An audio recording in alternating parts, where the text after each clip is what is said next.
Hello नमस्कार दोस्तों। मैं शेफ़ रामशे पवार और आज हम फिर से बात करेंगे एक बुक के बारे में। जैसे कि मैंने कल अपने जो जो मेरी लास्ट वाली जो वीडियो है उसमें बताया था, उसमें हम बात कर रहे थे बेसिक टूल्स एंड इक्विपमेंट्स। जो लास्ट वाली वीडियो है उसको आप देख सकते हैं, उसमें हम बात कर रहे थे बेसिक टूल्स एंड इक्विपमेंट, और ये उसी का पार्ट 3 है। उससे पहले जो मैंने बताया था, उससे पहले मैंने कुछ इंग्रेडिएंट के बारे में बताया था, जिसमें कि टाइप ऑफ सॉल्ट हो गए, टाइप ऑफ ऑयल हो गए, टाइप ऑफ विनेगर हो गए, और ऐसी बहुत सारी चीज़ों के बारे में मैंने उसमें अपनी जो पहली वीडियो, इससे पहले वाली जो वीडियो थी, सेकंड लास्ट वाली वीडियो थी, उसमें बताया था। सेकंड लास्ट वाली वीडियो में मैंने बताया था कि बेसिक टूल्स एंड इक्विपमेंट के बारे में। उसी में से कुछ पार्ट रह गए थे और जो कि आज हमें पूरे करने हैं, बेसिक टूल्स एंड इक्विपमेंट के, और उनको आज हम कवर करने की कोशिश करेंगे पूरा। और जैसे कि मैंने कल हेडिंग बताई थी सारी, जो मैंने टूल्स थे उसके बारे में बताया था, और एक बार मैं फिर से वही बता देता हूँ कि जो बेसिक टूल्स जो हमारे हैं उनके बारे में हम अभी यहाँ पे जानने की कोशिश कर रहे हैं। Small whisk for steering, salad dressing, warm sauce, cake mixing and soup, और भी बहुत सारी चीज़ों में विस्क यूज़ करते हैं हम, और सॉस के लिए, सूप के लिए, और ड्रेसिंग के लिए, या फिर बेकरी में विस्क का यूज़ करते हैं। Rubber spatula for spreading, filling और स्टफिंग और scraping sauce out of dish और बॉल्स। रबड़ का जो स्पैचुला है उसको हम बेसिकली यूज़ करते हैं किचन में।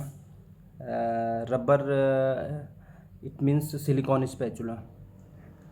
तो जो स्पैचुला होता है उसको हम जो कुछ, जैसे हमने सामान, जैसे हमने कोई सॉस रेडी कर दी है तो उसको उसमें से दूसरे वाले जो बॉल में है जिसमें हम स्टोर करेंगे, उसमें स्टोर करने के लिए, वहाँ से रिमूव करने के लिए, क्योंकि रबड़ वाला जो स्पैचुला होता है उससे वो पूरा इजीली वहाँ से रिमूव हो जाता है, और उसमें वेस्टेज भी कम से कम होता है। 99% उसमें से आप उसको इजीली मूव कर सकते हो दूसरे बॉल में। तो ये वहाँ पे भी हो जाता है। Garlic presser to press peeled garlic for marinated and salad dressing. Garlic presser garlic को पील्ड करने के लिए, और गार्लिक को जो जहाँ पे हम यूज़ करते हैं सैलेड में या किसी डिश में मैरिनेट करने के लिए, या फिर सैलेड ड्रेसिंग बनाने के लिए, तो वहाँ पे गार्लिक का हम यूज़ करते हैं। तो उसके लिए गार्लिक प्रेशर यहाँ पे दिया गया है। Melon baller melon baller with its sharp edge. The melon baller is also good for scraping out pumpkin, cucumber. Melon baller basically क्या होता है कि जो कुकुम्बर, पम्पकिन हो गया, इनके जो हम छोटे छोटे से वो बनाते हैं, टाइप ऑफ बॉल बनाते हैं या उनको स्कार्फिंग करते हैं, तो उसके लिए ये बेसिकली काम आता है। और नंबर 34 पे इस पर इमेज भी दे रखी है, मैं वो भी आपके साथ में शेयर करूँगा, और उसमें थोड़ा आपकी समझ में डिटेल में आएगा। नंबर 34 पे इस पे है kitchen brushing, kitchen brush basically kitchen brush for we can use for cleaning only. और जो किचन का जो ब्रश होता है वो जब क्लोजिंग के टाइम होती है, या कुछ इक्विपमेंट ऐसे होते हैं कि वो ब्रश से ही क्लीन होते हैं, तो उनके लिए और जैसे अपना ग्रिल होता है या ऐसी जो चीज़ें होती हैं उनको क्लीन करने के काम आता है। या जहाँ पे ब्रश का काम होता है वहाँ पे यूज़ में आता है।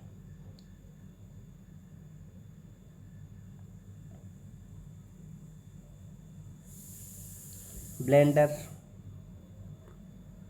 ब्लेंडर जैसे नॉर्मली सारे किचन में मिलता है और मोस्टली घरों में भी मिलता है। तो ब्लेंडर हमें मिक्सिंग के लिए काम आता है, वो ब्लेंड करने के लिए काम आता है। जैसे कि सॉस, सूप, मिल्क शेक जो हम बनाते हैं घर पे भी, तो उनमें बेसिकली ब्लेंडर काम आता है। किचन में भी हम ऐसी चीज़ों में ब्लेंडर यूज़ करते हैं। अगर हमें कुछ टाइप ऑफ शेक या ऐसी कुछ चीज़ बनानी हो तो उसमें हम ब्लेंडर का यूज़ करते हैं। किचन पेपर, किचन पेपर हमें यूज़ में आता है जैसे कि हम कोई फ्राई जो चीज़ जो डिश फ्राइड वाली है उसको फ्राई करते हैं और उसके बाद उसको किचन पेपर के ऊपर उसको हम मूव करते हैं उससे स्ट्रेनर से। और जब हम किचन पेपर के ऊपर इसको मूव करते हैं तो उसको इसलिए किचन पेपर के ऊपर मूव करते हैं कि उस पर जो भी एक्स्ट्रा ऑयल है, एक्स्ट्रा फैट है, उस पर जो भी है वो उसको सोख ले किचन पेपर, उसके बाद हम उसको सर्व करते हैं। तो इस चीज़ में किचन पेपर वहाँ पे यूज आता है। मेजरिंग कप, मेजरिंग कप जैसे कि आप सारे लोग जानते हैं कि मेजरिंग कप हमारे किचन में सिर्फ मेजरिंग के लिए यूज़ होता है, जहाँ पे कि हमें किसी चीज़ की रेसिपी मेज़र करनी है, मेजरमेंट करना है उसका, और उसके बारे में जैसे कोई नई डिश हो गई या फिर बेकरी में मोस्टली यूज़ होता है।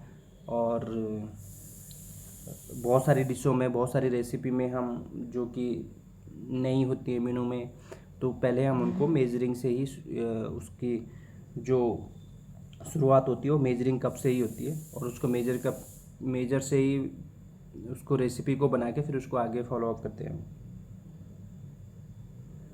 Nutmeg greater, nutmeg greater basically अलग से एक ग्रेटर होता है जो कि जिगजैग तरीके का, आप स्टार तरीके का आप कह सकते हैं उसको, उस तरीके के ग्रेटर होता है। जो हमारे नॉर्मल से ग्रेटर होता है आजकल उस पर ही वो ग्रेटर होता है। तो ये ग्रेट करने के काम आता है, सूप में, सैलेड में, ऐसी चीज़ों में नटमेग ग्रेटर करने के लिए काम आता है। Oval non stick pan, Oval non stick pan basically fish के लिए नॉर्मली काम आता है। फिश और शेल फिश लिखा हुआ है यहाँ पे, तो फिश के लिए नॉर्मली काम में आता है, उसको रोस्ट करने के लिए, फ्राई करने के लिए काम में आता है ओवल नॉन स्टिक प्लेटर। उसमें क्या होता है कि ओवल नॉन स्टिक प्लेटर में एक तो वो ओवल शेप में होता है, तो जो हमारे पास पूरी जैसे फ़िश होती है, जैसे ट्राउट हो गई या फिर टाइप ऑफ ट्राउट कोई सी भी फ़िश हो गई या पॉम्फ्रेट हो गई, तो उस पर नॉर्मली सही से आ जाती है। उसके लिए पूरी शेप उस पर होती है, तो उस पर वो उस तरीके से आ जाती है। तो उसमें उसको रोस्ट करने में दिक्कत नहीं होती है, उसको ग्रिलिंग करने में, उसको फ्राइंग करने में दिक्कत नहीं होती है।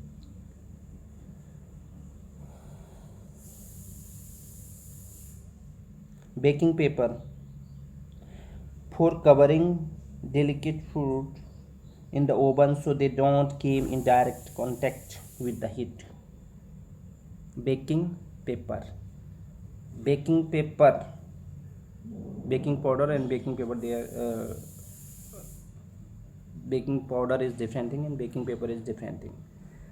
So baking powder, baking paper जो मैंने कल भी बताया था, कल कहीं पे एक पॉइंट आया था बेकिंग पेपर का या बेकिंग फॉयल का, ऐसे करके कुछ एक वर्ड आया था।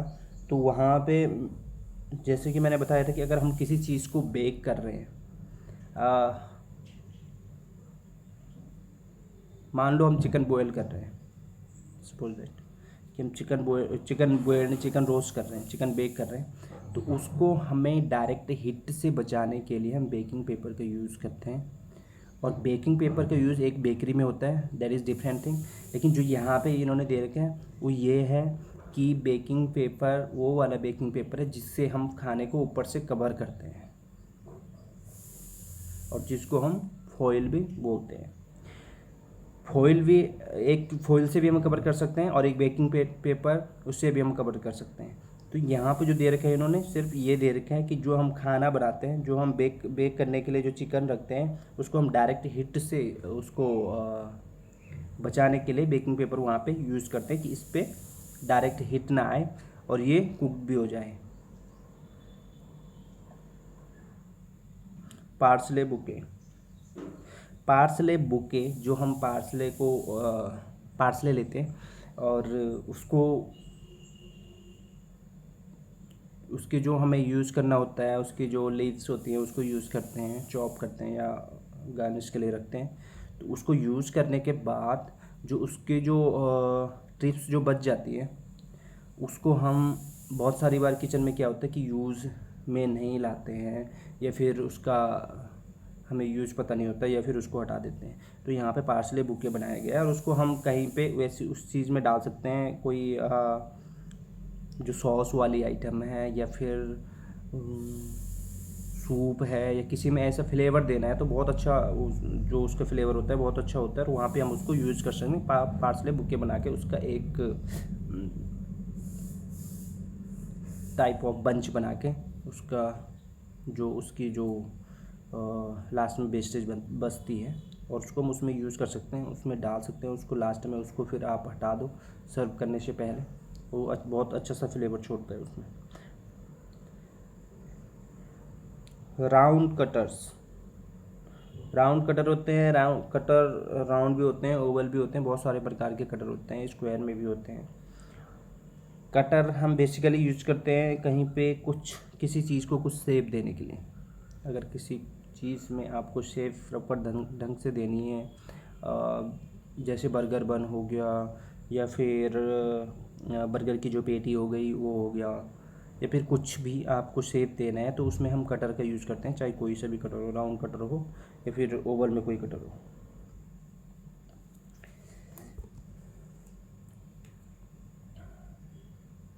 और उसके बाद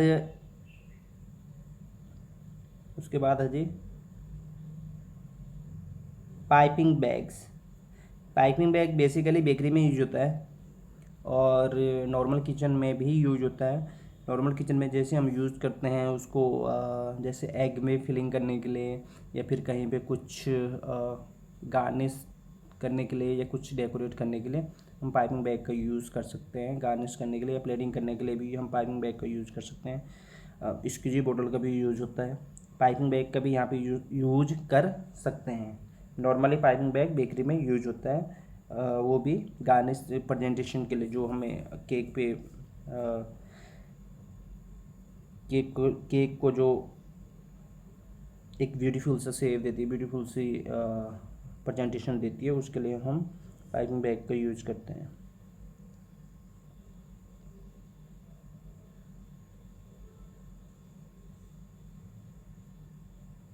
पेस्ट्री और कुकीज़ कटर, कटर सेम जो मैंने पहले बताया था, पहले एक जगह पे कटर आया था, कटर सेम है। वो पेस्ट्री और कुकीज़ कटर हो, या फिर किसी चीज़ को शेप देने के लिए कोई कटर हो। कटर अलग अलग हो सकते हैं, लेकिन कटर तो मतलब कटर ही है। और उसको हम एक तो कट करने के लिए अलग सा हो सकता है, और बेक करने के लिए अलग सा हो सकता है, किसी चीज़ को शेप देने के लिए अलग सा हो सकता है, बट कटर सेम है और पार्ट ऑफ कटर ही है वो भी।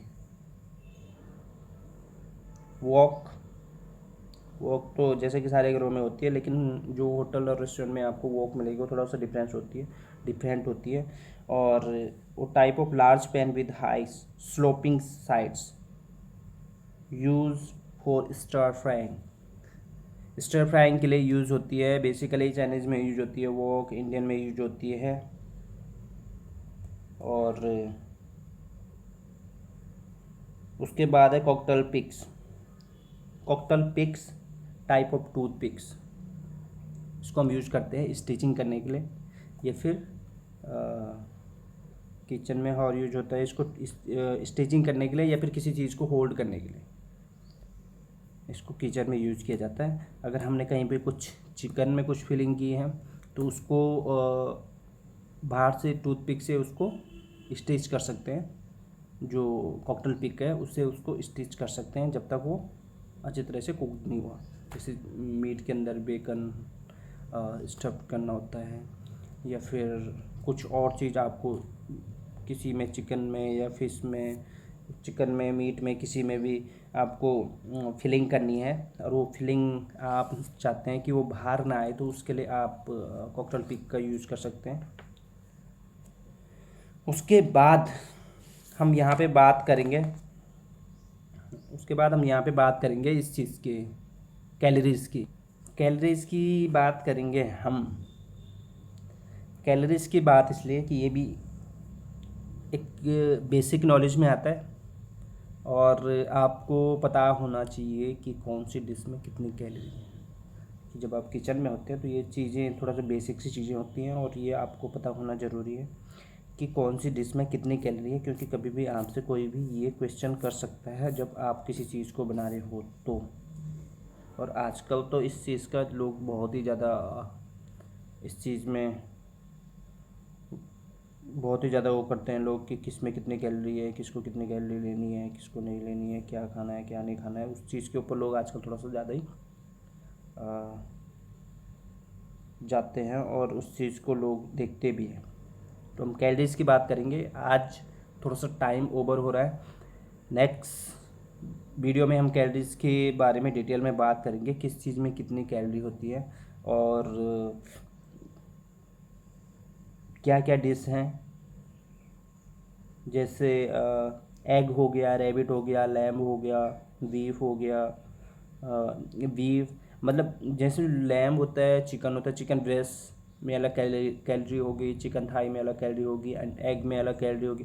तो ऐसी बहुत सारी चीज़ें। जैसे लैम्ब है तो लैम्ब में अलग कैलोरी होगी, बीफ बीफ बीफ का जो स्टेक होता है उसमें अलग कैलोरी होगी, बीफ फिलेट में अलग कैलोरी होगी। और मतलब जो एक किसी एक जैसे चिकन हो गया तो चिकन के अलग अलग पार्ट में अलग अलग कैलोरी आपको मिलेगी। तो इस चीज़ पे हम कल बात करेंगे, दूसरी वीडियो में बात करेंगे, और जानेंगे कि किस चीज़ में कितनी कैलोरी है। और इस चीज़ के बारे में अभी हमारे पास टाइम इतना ही है, तो आज के लिए इतना ही।